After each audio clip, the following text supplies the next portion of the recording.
Welcome everybody. Today is Tuesday, June 25th, 2024. Are we recording? No. Okay, I'll start again. Yes. Welcome again everybody. Today is still June 25th, Tuesday, June 25th, 2024. It is 4:59 p.m. We're convened as the Provo City School District Board of Education. We're meeting today at 280 West 940 North in Provo, Utah. And we're going to begin our meeting today with a roll call. I'm Rebecca Nielsen, Board President. Jennifer Partridge, Vice President. Meg Van Wagenen, Board Member. Melanie Hall, Board Member. Terry McCabe, Board Member. Devin Daly, Business Administrator. Okay, and we excuse today Wendy Dow, our Superintendent, and Gina Hales, our Board Member, and Lisa Boyce, our Board Member as well. And is there a motion to convene our study session today? I move that we convene study session. Thank you so much. Motion made by Board Member Partridge. Is there a second? I'll second. Second by Board Member Hall. We are now in study session. We're going to start today with a handbook training. And this one is on, should I just admit right now I forgot board handbook training. And I don't have the schedule in front of me, and I don't have the handbook attached. Let's just skip it and have it. You know, I can even come back to it and I'm so sorry. I completely forgot about it. Okay, we're gonna skip it, you guys, in the interest of time. How about that? Yeah, Okay, perfect. I'm sorry. I will do better next time. That was terrible. Let's go ahead and go to policy review. We have 4 policies to talk about today. So can we start with number 1, 5280, the disciplinary action. This is our second reading, and is Jason here? Okay, Jason, sorry to surprise you. No worries. Nope. Thank you. So policy 5280, this is about termination and work with employees when there's discipline or other issues. This was an update to a policy.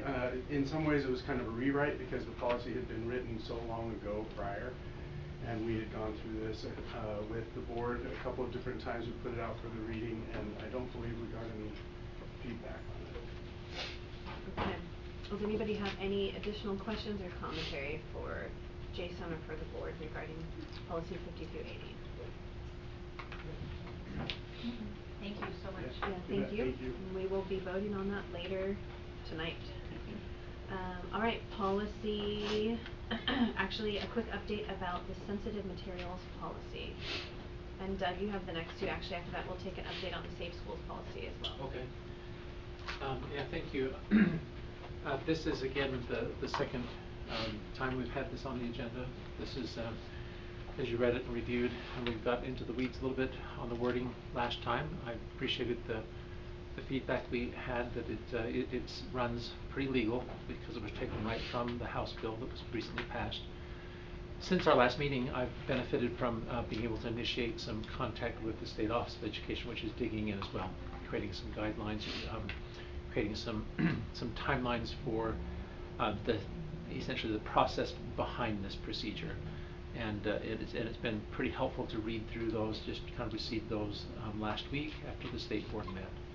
So I think we're still very much on target for being able to meet the deadline, having a process in place for the deadline of August 1st.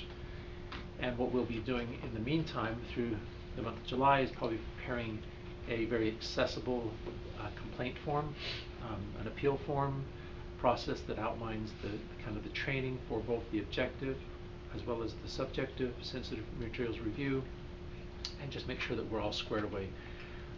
Also, we know that we have a target audience, not only in librarians who have a lot of stewardship over a lot of our materials that are available there, that there's something larger there that we're going to work as an MTSS team to identify how we make sure that these procedures are also clearly outlined for anyone who would say, I'm inviting a guest speaker, or I'm going to have this web page or this other thing that I'm going to bring on as an instructional material prepared and ready to roll. So there's more training that we're anticipating. So once this policy and procedures in place, we feel like we're ready to start implementing at the school and the classroom level the true fulfillment of what they're trying to do to protect students from harmful materials, which we really respect. So I'll just pause there and just see if you have any questions. I don't know, I'll just insert one more thing. I don't think we received any feedback from from the website. Kind of a slow time, just a little note to self is that when we open these things up for comment during the summer months, there seems to be a little less activity on our website. Understandably, I'm sure our traffic goes down a little bit during the non-school months, but anyway, so there's nothing there to respond to. My recommendation is that we vote and have this in place for approval so that we're ready to roll with the process formally on that deadline of August 1st. Jennifer, you had a comment or question? So at our policy committee meeting, you guys had just barely received the suggested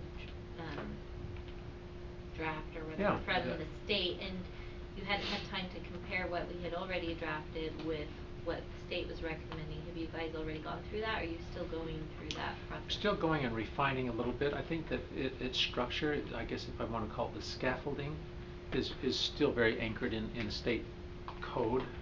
So I think that we're square that way. I think what we'll probably do over time, Jennifer, is we'll enhance it with more details as we think about this is a detail that would be helpful in it playing itself out. So we'll likely come back if we and keep policy committee aware of it. Additional language might add that helps its implementation to be a little cleaner. But that flow chart, maybe that's what you're referring to, that from the time you have a complaint that it follows that tree of decision making, that still is the state's recommended approach to handling a complaint. But we're not. And we are not voting on this today because you guys had just gotten those updates, and so we had decided to give you guys time to figure that out, and so we won't be able to vote on it until August. So Okay. we're August gonna 1st our deadline? miss the deadline. Yeah. So that's just something to take into account, that we'll work off of existing procedures we have for sensitive materials. This is something that's a year old. It's just we would just not be fully aligned with state code between that August 1 and then that board meeting on August 13th. We'll take it after you for that then. You can Talk come, to me yeah. because I can talk to them about how when they just barely gave you any time from the state gave you something, we need time from there to be able to do it in our district. I appreciate you. And I think we need to do it right, and if we miss it by a couple weeks. Thank you, Jennifer. It's always nice to know you have our backs. And if I do get some complaints and I can't seem to manage it, I'll give you a call. Oh, I'm sure you can manage it, but I'd be happy to talk to you. But no, thank you. We And just thank wanna you. be your scapegoat. And thank you for the just thank you for the understanding. Not the scapegoat as much as just a fair explanation as the timeline for all of this implementation. I think it'd be fair to, again, if there's something that's urgent that comes up, we should be in a position to address, particularly it relates to library materials, because we already have the policy and procedure in place. It's been voted by you folks. It's likely what we'll begin to see is once school starts, instructional materials that are coming up in syllabi, I guess, or in what reports kids might go home and say this was talked about at school. That's when we'll probably be into the idea that there's other instructional materials that we might need to do that consideration of. So the fact that I think we meet again for that vote, Jennifer, that you suggested on the first day of school, like the window of potential being kind of exposed is really limited, to not being able to respond to something. So thank you for that update. So should we keep this on the feedback website? I don't mind keeping it up there. Will we need to make any changes after seeing all of the state's information? I think that we'll just really frankly be able to enhance it a little bit. I think that we aren't in a direction of any sort of error. We're just needing to probably just add more body to it, so that it just gives more so this is what you do next kind of stuff. And it's more instructive for us for guidelines for those that are going to be implementing it. There's guidelines, for instance, there that might not talk about the number of people who need to be on the review board and what training you need to go through with the people. That's the material that I'm reading in those state guidelines. They're doing a nice job of fleshing it out. Yeah. Okay. And so we'll just enhance that and then have the opportunity to present a more refined product to you in August. So thank you. Sounds good. Okay, great. Yeah, and then if we could keep it up on the website in the meantime, that'd be great. Is that what you were asking, Melanie? Yeah. Okay. And I think that's we're certainly open to, and anyone who's tuning in tonight, I'd hope they would take the time to read and become familiar with and give us some good pragmatic feedback. I would love that. Okay. Great. Thank you so much. Any further questions or comments for Doug on sensitive materials? No, thank you, Okay, Doug. great. Then if Okay. we could move on to safe schools policy. And the Safe Schools policy, remind me, this is the one what does it address specifically? This is update on safe schools policies and efforts, and it's got your name on it. So this was the Okay, one more this is about- school safety. Yeah, Yeah, school schools, safety, okay. HB 84, Yes. what we're doing. Thank you. No, I appreciate our the efforts. prompt, and I do have that information. We refer to our policy 3310, which is all around behavior management and so forth, as the Safe Schools policy. So my mind We had were gone confusing you, to sorry. a different place that I'm happy to talk to you about all day long, but we haven't got a day to do it. So thank you.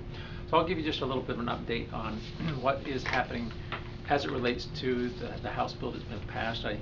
I'm representing the Student Services team who just recently attended, I believe earlier this month.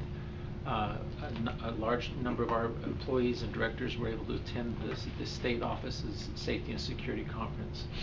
That's also done in connection with law enforcement, and it was something I attended last year. I didn't attend this year because of the transition of my assignment, but I did again get lots of positive reviews. That it was very informative. It was helpful because they allowed for some dialogue too, as I think that there's some real great ambition, right, in what it is that House bill is calling for, right, Terry, but as far as like the implementation is certainly going to be something we're going to have to be really patient with each other and come with the right timelines. Anything else you would add to from participating, Terry? They actually didn't talk about HB 84 very much at all. So that was one thing I was kind of disappointed about. The USPE did have a class about legislative stuff, and it had nothing to do with HB 84. It was teaching teachers and principals how to interact with legislators. And I was like, I do that already. Yeah, you could have taught that class, Terry. Yeah. Yeah, but there was, I mean, one of the moms from Sandy Hook was there and spoke about her experience, and then one the principal from Columbine spoke, and those were really good. Oh, the very first keynote speaker was the cop, and talked about all the different drugs the kids are taking, and how our vape detections. Yeah, that was an interesting class. That was a very eye-opening. We had a whole meeting about it the next day. So I think one of the things we just wanted to share as part of this today was just our policy committee discussion about it. A lot of the things with the school safety are contingent about us having an on-site assessment, and Doug, if I say anything incorrectly. No, you're correct. Go ahead. But, keep going. And so, even though we had one done a while ago, and we've been going off the recommendations from that, it's recommended that we have a new one. And so we talked about working to get that done and waiting to see what they're saying before we officially update some of the policies that are related to all of this. Is that accurate? Yeah, I think that we're in the spot of wanting to make sure we don't get ahead of ourselves, even though we're a district that has been pretty in front of the game around safety and security. I don't think that we want to like essentially take anything for granted, or utilize the perspectives of, if we decide to go with a different vendor, we'll certainly get a different perspective than Guidepost, who was here when I first was starting in student services about 6 or 7 years ago. I was just going to ask, how old is that assessment, and what's normal for having another assessment done? Should it be done every I think 5 there's years, 10 years? Yeah, I think that there's a consideration for those sorts of site reviews between 7 and 10 years, and that's about, we're on the front end of that. I believe that review took place about 6 years ago, and so we've regularly kept in communication with those individuals who did that review. In fact, they've come back and done follow-ups, which has been really helpful to us. We've certainly paid bills. We've had them on a retainer to support us. But what's been nice about that is we have seen a lot of growth based on those recommendations, and they've come back to confirm as an outside evaluator that yes, we have got visitor management systems in place. Yes, we have improved a lot of the risk factors that were just generally around the building that they also had eyes to see. We've also done a lot with bullet deterrent, film and other types of line of sight concerns, and managed just the general flow of the campuses. And on and on and on. So in other words, a lot of the high priority items that came out of that those boxes have been checked, and so it's probably at that point that I'd be safe to say, Rebecca, is when you feel like you've gone through the list A's and B's of things they gave you, it's probably time to reassess and say, has something else come up, or is there even an improved practice or a new a new perspective that could help us have more things float to the top as the greatest urgencies. So that's where I think that it is probably best for us, as Jennifer said, to not just take for granted that we've done all this, we're safe now, is to say, let's go ahead and follow the process. There's support and funding, there's some state contracting going out to help all districts go through what we did 6 or 7 years ago. And we're probably going to be kind of like a level 2 of being able to gain more from it, as opposed to kind of a first shock and awe that I remember we experienced. For those that weren't on the board at the time, a few of you were, there was a lot of kind of like, I don't want to say pushback as much as like, what? That's not, there was a little questioning as to the, like, what to do next. And I think we're just beyond some of that hesitancy that we might have felt at that time that other districts might experience. So One of go ahead. the things on the whole inspection of districts, we're waiting for the state to give us a rubric of what we're inspecting as well, not just yeah. To run, because this will require an RFP process if we want to get your RFP right based on that rubric. So I'm just remembering this process of getting someone to come and do that evaluation. It took us a number of months, if not a year, in order to develop and go through the RFP process and identify who's going to do it. So we want to be quick, but we don't want to hurry, I guess would be that expression, right? There's lots of companies reaching out every day that want to help us with our security needs. So yeah, they hear we're in the business, and so they're sending their salespeople to us, aren't they? So no, so great insight. One of the other things I'd mention here from Jason's list here, he was appointed to be a member of the Utah State Legislature's School Safety Task Force. He's the only school-based person that's appointed to that, so he's got some huge roles to fill here. It sounds like, again, like the conference, it's a little bit of a he is the only school district employee on it. Which again, when you say you go to the conference and it's a lot of testimonials of these places that have had hard things happen, and I mean, they're trying to perhaps to some degree build some buy-in to why House Bill 84 was possible, if they're continuing to fly in these people who've had these first-hand experiences and say, well, if you don't believe us, listen to this lady from Florida, listen to this lady from other places. So I think that's really, they're trying to win some hearts up there, with all respect for what their emphasis is. I hope they'll continue to involve good people like Jason, who can give a perspective of the day-to-day operations of the school and some of their decision-making and timelines and so forth. So we're really proud of him being up there to represent us, and he'll do that well. Just the mention of policies and procedures will be created as needed. We'll watch the timelines, and just like we are these other policies that we're presenting to you today, to make sure we're in compliance. We don't want to jump out in front of some things around armed guards or all those sorts of things without making sure that we've been really thoughtful and purposeful in doing it the correct way, so that we don't have any unintended consequences of that. And then the last thing he wanted me to note is that Student Services, similar to last year, is doing what they call their summer roadshow, where they're going school by school to go through and evaluate where they are as a site, as priorities and things that they need to work on next.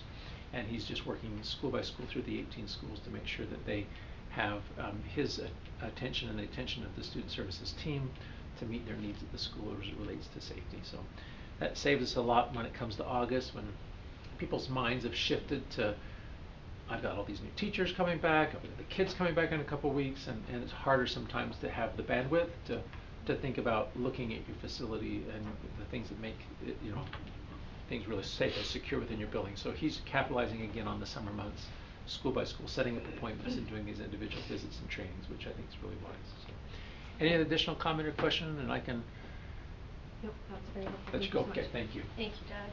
All right, and we just need a quick update on the cell phone policy. Jennifer, your name's on that? Yes. Okay. So first I'll have Meg just kind of give an update and remind us since our May meeting when we talked about preparing some communication stuff, Right. and then I'll share what we most recently talked about in policy committee related to this. Okay.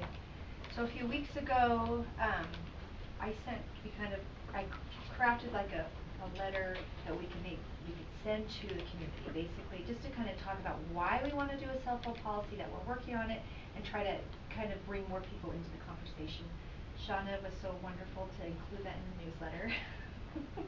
Hopefully it goes over all right.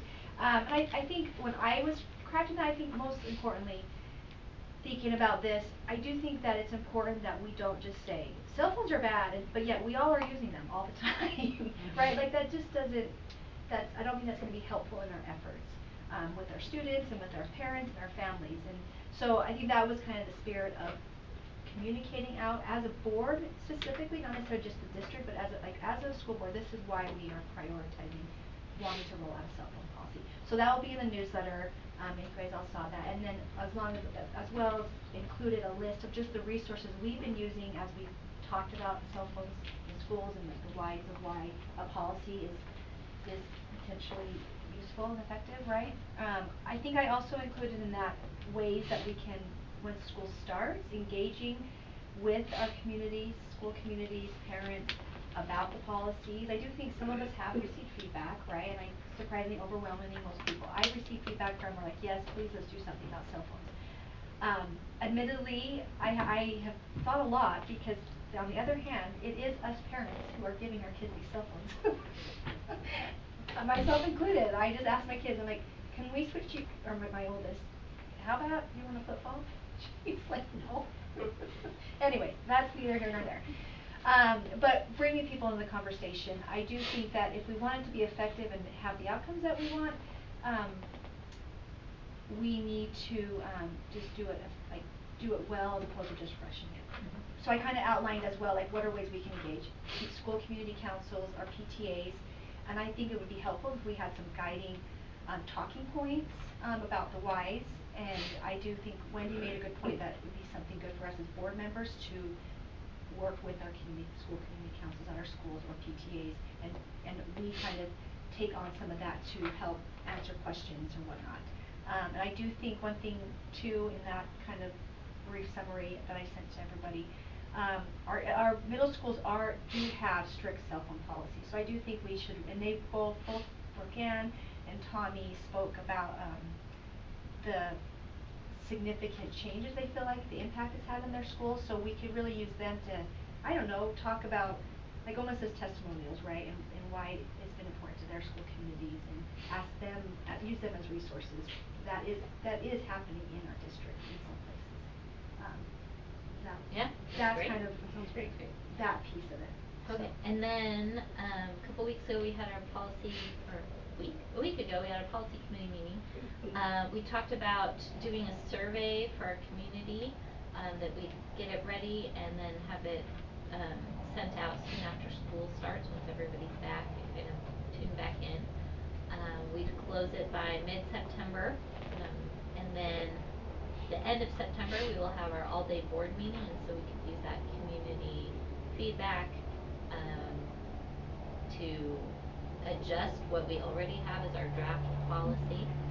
And then that means our October main meeting, we'd have our first reading and then a second reading at our November one, and then depending how everybody's feeling at that point, we either adopt it or we keep adjusting until we feel that we're ready, which would probably mean we would roll it out at the new semester at the beginning of the year. But if we wanted to go sooner and we wanted to go Thanksgiving or whatever, I mean, we can decide about. I think though it's important, right, when we're thinking about the rollout, we really do think about the impacts for our administrators and our schools and stuff. I think that it will be all hands on deck initially, and that is something I think that we should be mindful of and sensitive about. Okay. Thank you so much for that update. And all of the information is on the website, so if people want to. Can I add one more thing? Yeah, take a look. They can, yes. One of the classes I went to for the safety conference was Internet Crimes Against Children. If you want to be scared into not giving your child a phone, go to that class. Okay. Yes. Thank you. Scared the crap out of me. All right, let's see. We are now going to talk about the Camp Big Spring survey results, and we will give that time to Deputy Superintendent Jason Cox. You bet. So I will do an opener, and then I believe you all were able to see the results, right? Yeah. So I'm going to just do a quick opener that Wendy, some information she shared with me, and then turn the time over to you. And I know Daryl and I have had some conversations too, so if you'd like to potentially ask him some questions about it. But the survey, as you saw, the results were very positive, especially from those people who participated in camp, of wanting it to continue. The biggest concern in there was the overnight stay and the amount of days for an overnight stay. And so that was raised, you know, a couple of different ways by people who've either chosen not to go, or even by some of the parents who have had students attend. And so that might be a part of the conversation as to whether or not maybe the number of days and the amount of nights that students stay is something that you would want to consider. Along those lines, you know, there is quite a cost to camp year over year. Right now it's about $150,000 a year. And the truth is we would need to be looking at trying to add someone who would be specifically in charge of camp year over year rather than trying to do it out of their regular assignment. So that might be a portion of an additional cost. One of the other things that Wendy brought up was that parents who have not chosen to have their students go, again, the big concern is just the students staying overnight for that number of nights. And so that might be a reason to discuss a day camp option. And then the last thing that, as I read through the results, I noticed it quite a few times, is that parents have chosen to not send students who have disabilities based on the fact that they just didn't feel like camp was accessible to them. And so those are all things that I feel like, you know, would be good for you to discuss. And again, this is just an opener. Wendy and I had a conversation about it. She wanted me to cover a few things. She spoke with Daryl and I about it. So again, we want to be a resource to you, but this is really more your conversation now that you have the results and kind of where you would like to go from here with camp. Thank you. All right. So, comments, questions? I have a comment or question. Have we done a cost analysis of the difference in price between what we're doing currently versus a 3-day, 2-night option? We haven't. We could. I think that would be important to look into. I mean, when we're talking about putting maybe even a full-time person over this, like, is that when we're talking about adding an extra person, we're talking this as a full-time position just for Camp Big Springs? That's one of the options, yes. But if we hire someone, is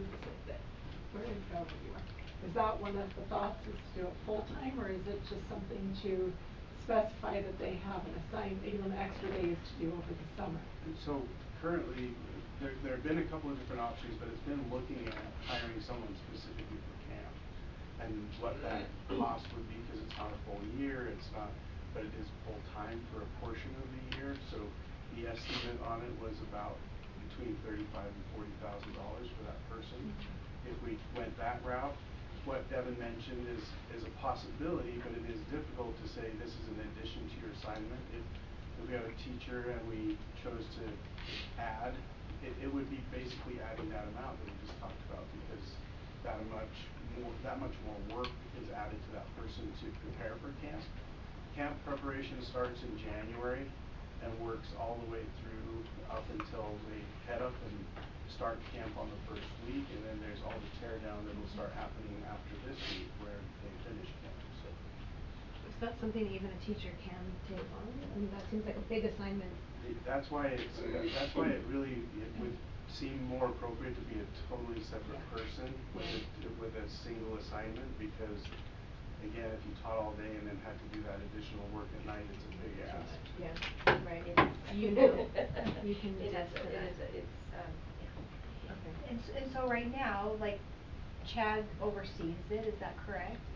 Is he just getting paid for his extra hours that he takes on, or is he pulled up on her? Is Bill doing most? Yeah, okay. It's kind of a combination, really. Bill handles the teachers and that side of it. Yes. Kind of been what I understand about it, and Chad makes sure the facilities and all of those things get taken care of. Okay. So Chad, like she's mentioning, it's been broken up between 3 people currently. Okay. So Chad, on that logistics side, has in the past received a stipend for the work that he did in making sure camp was up and set up and tore down and those portions. And we've also included facilities due to the maintenance and repairs that we've done over the last number of years. And then, as she mentioned, Bill is up there and he takes care of all the staff that's there. And they do a lot because they feed all the kids.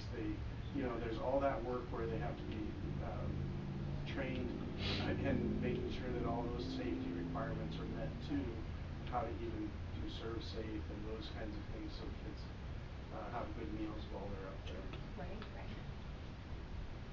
So I would like a cost analysis though of what it would cost, the price difference between a 3-day, 2-night option versus a 5-day. I think that's worth doing if enough of us feel that we wanna consider going that way. Looking at the results, I don't think that there's enough.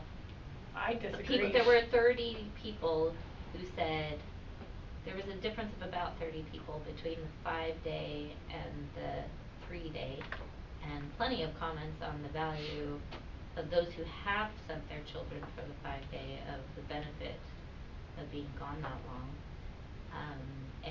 So when we're the talking back and the forth and stuff, and right. you know, Like, is shortening it gonna pull in people that have chosen not to go? I don't know if shortening it's gonna make people say, oh, now I'm gonna choose to go, who have not chosen to go. Especially Again, if that's not it their keeps concern. the overnight. I don't have a problem with that. My concern is this is an optional thing. We're only catching half of the 5th graders right now. And we're already making cuts everywhere else, like with, instructional coaches, we've been making all these different cuts. Like, we're subsidizing a lot of this through the district, that I just wanna make sure that we're, like, look, Alpine's doing a 3-day, 2-night. Right, cause it just might be more cost effective. It just might be more cost effective, but we're they still also have a lot offering more it. students. They have to fit into the campus. Right, but this, Yeah. again, Yeah. this might just be more cost effective for us. I'm just putting that out there as. Right, cause you wouldn't be paying you have We'd staff shorten for the less- overall time to yeah. 2 weeks rather than And 4 4. weeks. Do you have anything to add to I this think conversation? question 6 kind of supports what Melanie's saying. Would you support your children attending Camp Big Springs if it was short for 2 nights? It was 992 to 142. Right. I think that's what That's data what, you were looking for. yeah, and that's what I'm looking for is that there's still support even if we were to shorten I it, that see. they would Yeah. still do it. Right. That's what I'm saying, show us the cost effectiveness of it, that we're not taking it away, Yeah. but we're making it. Yeah. You're There's speaking still to an opportunity. cost, We not also- necessarily, we're trying to see Yeah. if more people would wanna come if we change it. We You're also saying did- it'll just cost less for the people who do wanna come. Right. Yeah, we got a lot of comments though, like I would send my kid for the shorter time, but I would much prefer that they But stay we that might be full in- time. So I think we'd have to weigh, is that worth it? And But again, if we don't have the numbers and we don't have the data, how do you make that decision? So I'm just saying, I would like to have, just say, how much do you think it would cost to run a 2-week camp versus a 4-week camp? We have the Well, 150,000 right now, right, so what would. Yeah. I understand, I've sent my kids for the 5-day, I get it. Yeah. But some parents may be like, you know what, 2 nights is great. Yeah. So they would rather, I get what you're saying, I guess then it just comes down to what do we feel is What kind of worth it, experience do we right? want? Like for me, I see what the cost is, but I also see all the benefit, and I love that years ago they switched it to like it's standards based, it's not just going up to camp, they like are learning and going through things and the things that they can learn just by being away from home and all of those, I mean I see a lot of benefit that I feel is worth us investing in. but So is it, I guess for me it's the investment of, we are making cuts in the actual schools, like this is something optional that I'm just having a hard time with that. Well, it's not gonna be a 1-to-1 decrease. No. A 3-day camp still have to isn't set gonna up be 2 and you days have to- less expensive. You've got some of the upkeep, you've got the supplies that are still the same, whether it's 2 days. And that's why I would like Right. to see the Yeah, cost so we can analysis. take a look. Do you mind taking that directive, Devin? Jason has a question. I have just one more comment about, this level of concern that parents have about sending students up for an overnighter at the age of, 5th grade age. some of the things that we could do is communicate better the background check and the level of kind of scrutiny that we have, employees have to go through to be able to participate in camp. So that would be something that we could do too, to try to just better communicate the preparation that we do to try to make sure kids are safe while they're at camp. Yeah, can I add to that? In general, I think the communication in general to parents could be better about the whole entire thing. Cause I don't think I ever received any communication about what the kids would be doing or, you know, I mean, I sent all my kids, but the only reason What the schedule is? even maybe down to the schedule or just, you know, standards-based class, I never got very thorough information. But there was a big concern about, children with disabilities having access to the camp, and I think, I know one year that one of my children went, there was a child with disabilities who went, who was blind, and he had the full camp experience, and there was a lot of accommodations made for that child to come. So I know that we can make accommodations, I know that we just need to communicate better that we can, cause I think some people will automatically write it off and without knowing that we can make accommodations for kids who would like to come, kids with disabilities. I mean, I guess I know we can. I don't know what our capacity to do so is, so I shouldn't make any promises or whatnot, but I know we can, and that's another piece that just communication, like the scholarships, the, you know, the way we can accommodate with, you know, for children with disabilities, just the whole overall program, the safety. There's so much more we could do with communication that I think would help immensely, and I think that could solve a lot of the disability issues. As long as we're willing to accommodate, which I think we are. I mean, I know we have in the past, so. I mean, I think we could look at, cause we do have the scholarships and that's something else we can communicate.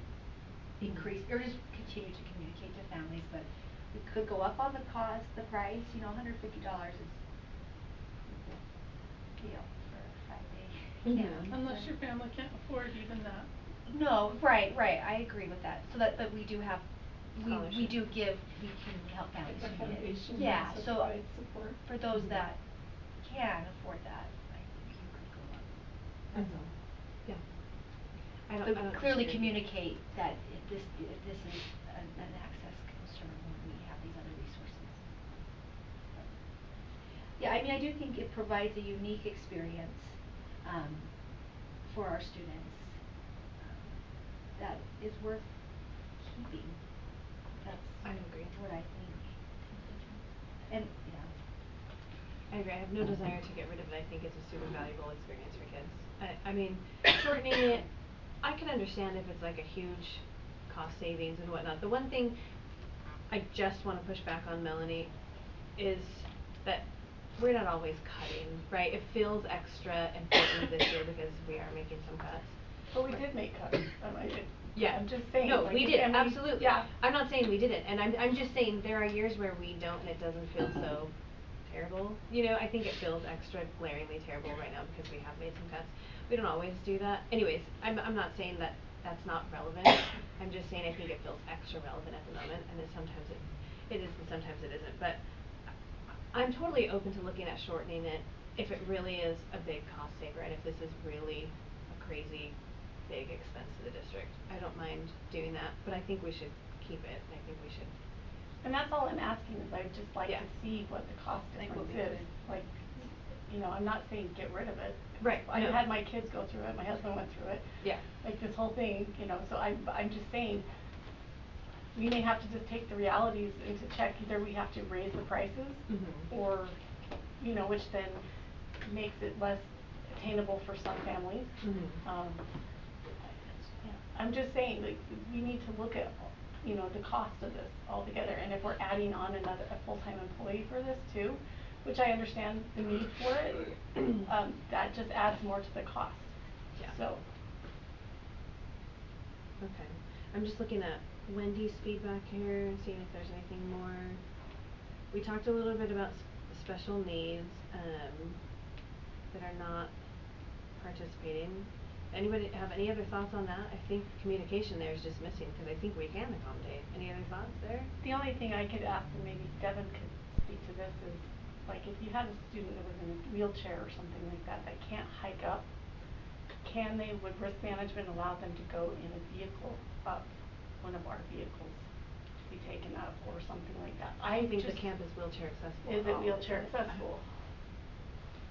No, That would be, it would be a little rough. It's not. Yeah, it's not really wheelchair accessible. It's not really wheelchair, not really to say that 5 times fast, wheelchair accessible. So. And there might be more than just physical limitations when you talk about students with disabilities. I sat in an IEP meeting a year ago for a student who has some other sort of mental or emotional health concerns and so forth, and we tried to come up with a plan associated with delivery of things in a way that would be, meaningful and safe and so forth for the individual. So there's all kinds of different ways besides just saying that there's a physical limitation that are associated with being accessible and inclusionary for students. And I think that we've had a pattern of a lot participate, but you're right, the physical limitation of saying, is it ADA accessible up there? No. But is there a lot of other types of challenges and disabilities that can be accommodated? And they do work really hard at accommodating anybody that asks. I do know that. I think the issue is that people just have to be willing to ask. Willing to ask. And we just need to be more clear that it's available, right? So another thing with the overnight aspect is, have we considered if there's a transgender student, what would happen with overnight? Just throwing these things out. We approved a procedure for this. It's called We do? the privacy plan. Okay, but we have something in place for what would happen at Camp Big Springs? That's still a district facility, district event. We'd have to build a privacy plan, and we have that now. All that. We That would follow be that. We follow it just like we would in any of our brick and mortar buildings. Okay. I do think you're bringing up really great questions because, you want to make it as accessible to as many students as possible. And as more students do choose to want to take the opportunity, that can also increase the expectation of the number of staff that need to be there to support the students. And even through like the privacy plan, like Doug mentioned, that would increase the number of people expected to be there to work to support the students. Again, none of these are necessarily negatives. It's where's the balance, in finding all of that, because one drives a cost for another. Right, and if we commit to continuing this program, we are committing to these costs to make sure it's accessible and in all of these ways.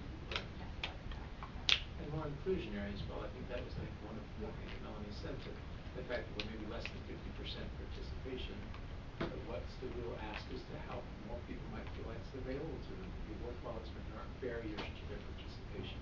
Whether that's shortening the number of weeks so they get more sessions in. I mean, just by the mere fact that we are doing it up through the month of June, I can't imagine how hot it is up there late into June. There might be something to be said for that appropriate window, and getting 2 sessions in a week in kind of more the milder parts of the summer might also be a barrier to both the employees and to the kids. So there's lots of things to explore about making it more generally available to all students and community members. That really feels like it's worth the initiative as opposed to a first come, first served, and are you on the waiting list? And I mean, it just would be nice to make this generally available and a quality experience that's accessible to all. I'm curious, this time when we added the 4th week, I remember one of the concerns was maybe lack of water at this time, towards the end of camp. Are we having problems like that in the? Not with the kind of wet weather. Not with the wet weather we're having. Other years, it would certainly become a challenge, I would imagine, on drought years. Never really seen that problem. I think the concern was if we extended it further. Yes. Further. Yeah, we've never had a problem with water. June. Okay. Right, in June. It's just extending it further is when that becomes. It's not gonna be okay. Right. I think that's fine. Okay, so it sounds like what we're looking for right now is a little bit more of a cost benefit analysis, right? Including what it might look like if we shortened it down from 5 days to 3. And maybe we wait for that and then go from there. Does that work for everybody? Do we want to add a day camp at all? I'm just, again, this is like, we're only. A day camp at that site or I a don't day know, camp? this is what I'm. So cost analysis for also a day camp, yes. So if you look at the survey results, I'm looking at the one of people, it's question 4, that if they didn't have children attend, why not? It is 13 and about a half% who didn't want their children to stay overnight.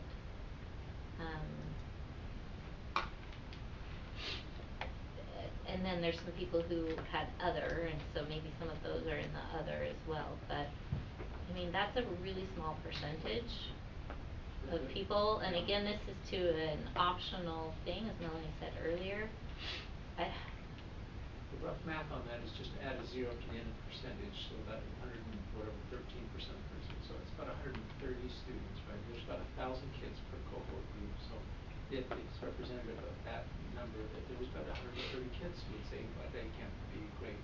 Provo City owns this facility, and we've worked really well and cooperated with them. Up South Fork, there's some other great facilities on your drive up there. If you go to that parking lot, there's a beautiful park off to the side. I've taken students in a previous assignment to do a day camp in some of those other facilities at Provo Canyon.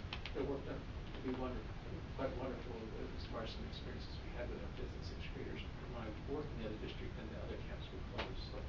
So there could be a lot of things explored, but 130, kids is still, Well, that's out of those who took the Out of survey, those who which took the includes people who maybe didn't have Right. students in one, like And- they're from different years. Right, and it could be also that those who didn't have interest in this didn't even bother taking the survey because they didn't have interest, right? Right. I don't know, I wonder if though we're, in our efforts to be accommodating to all and we want 100% participation, you're never gonna get full participation in something like this. And we keep talking about, and like, how are we ever gonna resolve it, but I don't think this survey shows that is the overarching concern. And I think if we advertise better, as was talked about, to help address some of the concerns people have with having their kids, I mean, I don't let my kids do sleepovers generally, and I think a lot of families are like that, but knowing what I know about the camp, I felt comfortable sending them here, and I think if we can address a lot of that, I think that will help with some of that, and then you're also gonna have people who won't, but there are other opportunities in the valley that they can do other things. I just think there's so much benefit that these students have from the program that we have right now, whether we leave it the full week or we feel we need to shorten it. But even if we just added 2 days of a day camp, like 2 days where anybody in the district, it's not specific to your school, but hey, if you don't feel comfortable, we're gonna have a day camp on June 24th. On top of still On offering top of the experience. other things. I'm just, I'm just trying to. And now we're adding more expenses, right? Right, but this is where I would like to see the cost analysis, maybe if we go down to the 3-day, 2-night, we can do some day camps on top of this. And I get where you're coming from too, because it is a great experience for, but not every parent, you could tell them how wonderful and it's amazing and how Sure. that they're great, and they're still not gonna do it, but they might do a day camp because it's not overnight. I'm just throwing. So we need a survey again on that question, right? So No, how many would no, we just need the cost analysis. Well, right, but to know if people would actually participate, or if they're gonna go do stuff at the rec center camps, or, there's other options. But it hasn't been an option before, so we don't know. But that's hard, how will we, cost analysis on a day camp we haven't done, what's the programming, what's the. I do. You know what I mean, I like, we don't haven't know. done that, it almost seems like you'd have to like trial it a year and see what the interest is. But if we can get Cause I don't, above 50% participation, I just feel like then we're getting more bang for our buck for, getting our kids, getting more participation, yeah. Yeah. Okay, I think we're going around in a few Sorry. circles. No, it's not your fault. I think what we need is a cost benefit analysis. I almost called you benefit. That's okay. I know your name is Devin, I just said that. It's all good. Devin, do you mind taking that directive Sure. to help come up with some numbers for us? And Yeah. did you hear the 3 categories we're looking for? You want a day camp? The 5-day, the 3-day, and what a day camp might look like. And we're talking a 1-day day camp, right? I'm just thinking 1 day. Yeah, 1-day day That camp. we go up maybe South Fork someplace. Okay. Still, so it's off campus. You do like just like a STEM Outdoor, activity. you're still Yeah. outdoors, you do Okay. activities. I mean, if we're gonna consider that and take the time to, because that takes your time to do this analysis, I would first wanna hear from those are teachers that are already involved in that. Cause right now we're measuring it based off of, if we get better participation, then it's worth it, right? But do those teachers who would be participating in that feel that it would be worth that day, like, can they do enough things with the students that it's worth their time, their preparation, the students' time to get up there, that they could accomplish some wonderful things in that day? Like, is that I don't know worth that it, not well- just from the financial and, ooh, we got, you know, X number of students to show up? I think we're talking in circles again. Yeah, I think that's easily a yes. I think it's worth it even for a day. I know wonderful things can happen in a day. I don't know that we need to ask. I'm pretty sure, yes. Teachers are magic. They are could do magic. anything They in are a day. magic, right? Okay. Let's move on. Oh, go ahead. Is it possible, as we maybe beginning of August, we could have some of the staff, not just those organizing Camp Big Springs, but the teachers at Camp Big Springs, just present their experience and maybe that, never mind. I guess, once again, too, we're not talking to people who are up there doing this. Yeah. You know, and I just think that would be useful. Or maybe, I I'm agree. going up tomorrow, so I can report. Okay. But, no, I'm just teasing, I mean about reporting to you, but, I don't know. I think it would be awesome when they could come talk at a board meeting, he would love that. That was He will sarcasm. be mad at you for days. It could be light. But yeah, no. But he would be a great He would person be to the best come and person get. to talk to, cause he's Yeah. been doing it for 25 years. And to ask the questions that you're asking. Yeah, and I think I mean, we have talked about Camp Big Springs for so many, this whole past year, and I think we continue to we're in the same circle, we're just still having the same conversation. Just along those lines, I think if you have somebody come and talk, you're gonna wanna base it off factual things, not off testimonials, That's true. because Bill's been doing it for 25 years, and you know to some extent he loves it, right? Yeah. And I think that's a great thing, that's not a negative, but I think some of what you're missing is, what do the students do every day? What's their Yeah. itinerary? What goals are you after, expecting the students to accomplish during the time that they're up there? More factual things than I love camp, I started there my first year as a teacher, and I have been there every year and given my life to it because it's a great, wonderful outdoor experience. See, All Bill that's doesn't need to true. come, he just says, All that is very true, you know. That's fair. Yeah. Cause he's saying we could have someone come present. Right. What they do, what the goals are. Let's discuss it at the next agenda planning meeting. Okay. Okay. Is that all right? Maggie said, looked like you wanna say no. Well, I think what's tricky is I think the goal for this conversation should be just to give a directive, right? Right, so the directive is the cost benefit analysis. I think we're stuck on that. We did come up with a directive. Yeah. I guess that wasn't the directive I was. We have one step in the direction, so. Okay. And we've said this many times, but I think we are talking in circles, and I honestly, sometimes I don't think this is really a board thing. This doesn't need to be a board thing. I think someone can have this assignment and they can come with a recommendation, and that's about as much as we should be discussing it. So that's kind of where I'm going with it, where we should talk about it with Wendy and say, we're going in circles. Someone needs to look at this, come up with a recommendation, and just come to the board. That's what I think, cause we are gonna, I mean, this isn't totally under our umbrella anyways, under our purview anyways, right?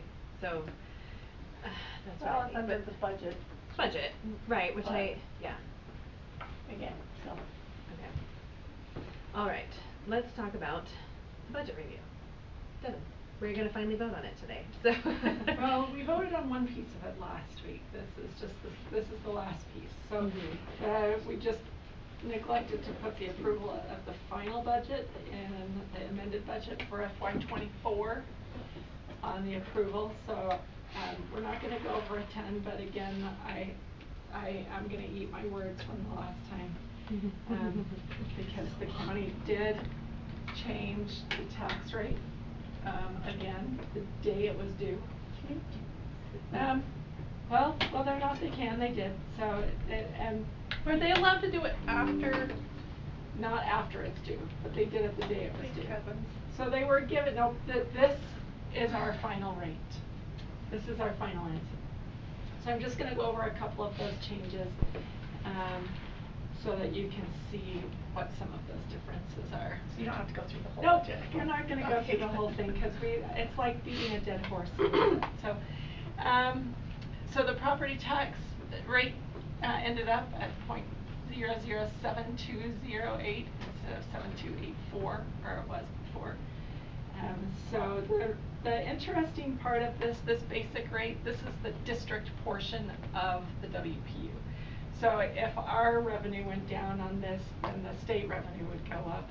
Right now, they're calling it a wash because they're using a different number for valuations than what the county is using. So it's always it's an interesting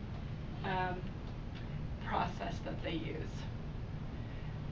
So that brings us down at 00125 for the year, mostly down on our board local and the debt and capital outlay, which are the ones that we have control over. The other ones are the ones we don't have control over as much. So the basic program is pretty much the same as it was last year, just a little bit of an increase, and then the rest of them are what they are up on the screen, which brings it to about a $396 impact per $100,000 home. So about $7 for each $100,000 for each home. And then this is, I'm gonna skip that. This is the projected, so the first column is the proposed budget that you guys approved last time. The middle column is the final budget you're approving tonight. And to the right, I thought you might find it interesting, our original budget that was approved last year, and you can see the differences. Most of the differences in expenses you can see are down in capital outlay, with a few other changes based on what our needs were after the budget was set, either changes in salaries or decreases in other areas. And then but the biggest difference was the capital outlay. But there was also an increase in revenue, and that was the increase in interest and the increase in our property taxes. So I'm not going to go through by fund because I would really love us to catch up a little bit on time, but if there's any questions that you have specific to the 24 budget, since that's what we're focusing on tonight. Any questions? It's all things you've seen before, so. Okay. Okay. Sounds good. Okay, in the interest of time, we're going to go ahead and move items 8, 9, and 10 from our study session to the business meeting. We'll discuss them after public input and before our business items. So for now, is there a motion to adjourn our study session? I move we adjourn our study session. Thank you so much. Motion made by Board Member Van Wagenen. We're adjourned, and we'll reconvene in the PUC in about, let's give ourselves